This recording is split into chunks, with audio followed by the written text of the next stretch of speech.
بسم اللہ الرحمن الرحیم۔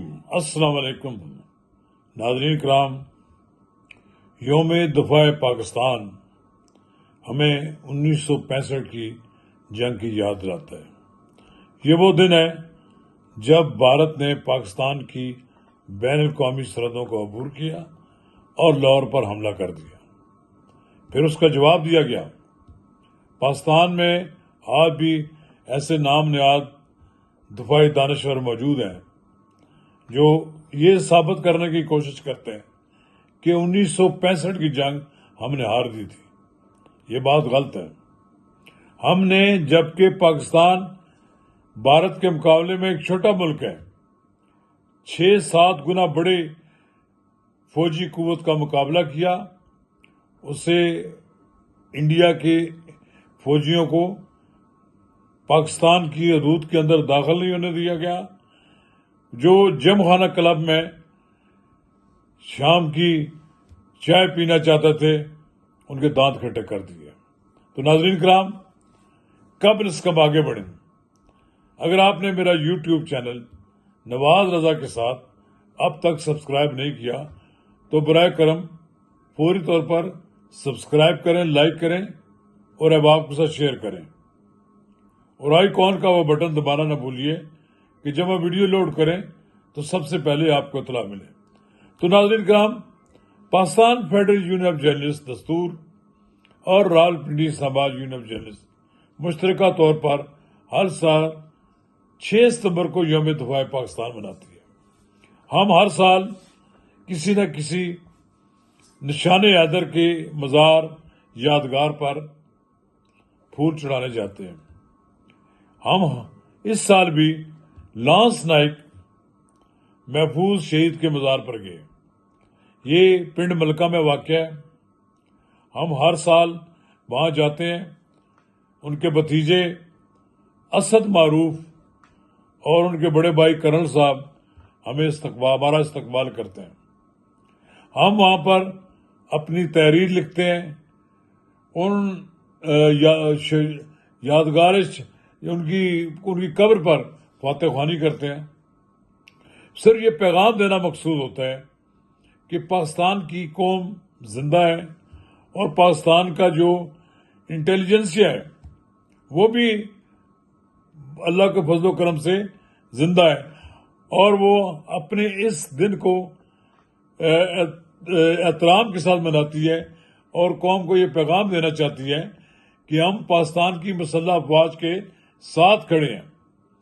پاکستان کو اگر کہیں سے حملہ ہوگا تو اس کے جواب میں ہم پوری طرح ان کے ساتھ ہیں۔ جیسے 6 مئی اور 10 مئی کے درمیان جو ہم نے مارکہ حق جیتا ہے، یہ اس کا ثمر ہے کہ آج سے 50 سال پہلے اور ہمارے شہداء نے جو قربانیاں دی، انہوں نے اپنا آج ہمارے کل کے لیے قربان کیا۔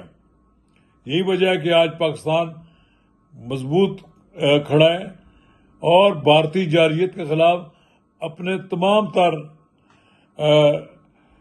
وسائل استعمال کر رہا ہے۔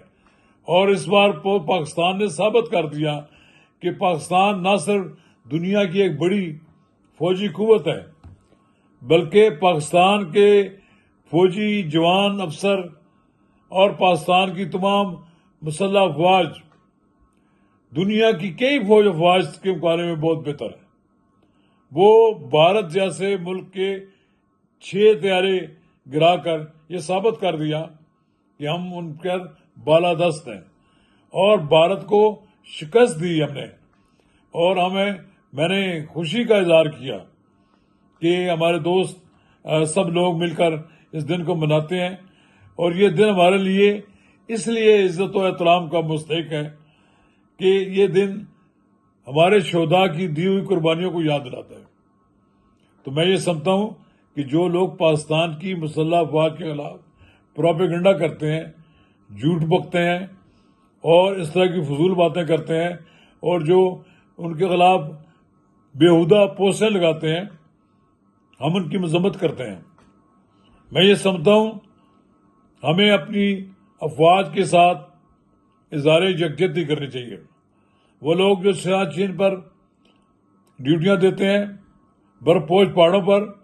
وہ لوگ جو بارڈر پہ کھڑے ہو کر لڑائی لڑتے ہیں، وہ لوگ جو کشمیر کے بارڈر پر کھڑے ہو کر پاکستان کا دفاع کرتے ہیں، وہ ہماری قوت ہیں. ہمیں ان کے لیے کھڑے رہنا چاہیے اور ان کے ساتھ پوری طرح قوت کے ساتھ ان کا ساتھ دینا چاہیے. رہی بات سیاست کی، تو سیاسی ایشوز میں تو لوگ طرح طرح کی باتیں کرتے ہیں، لیکن جہاں تک فیلڈ مارشل عاصم منیر کا تعلق ہے، انہوں نے تو پوری دنیا میں اپنی صلاحیتوں کا لوہا منوا لیا ہے. انہوں نے یہ ثابت کر دکھایا ہے کہ وہ سپہ سالار کے منصب کے حقدار تھے، اور جن لوگوں نے انہیں ملک کی مسلح افواج کا سربراہ بنایا ان کا صحیح فیصلہ تھا. اس لحاظ سے یہ جو 6 ستمبر ہے، پھر 7 ستمبر بھی ہے، پھر 8 ستمبر بھی ہے، یہ تینوں افواج کے دن ہیں. ہمیں ان دنوں کو یاد رکھنا چاہیے اور اپنے شہداء کو نہیں بھلانا چاہیے. شکریہ.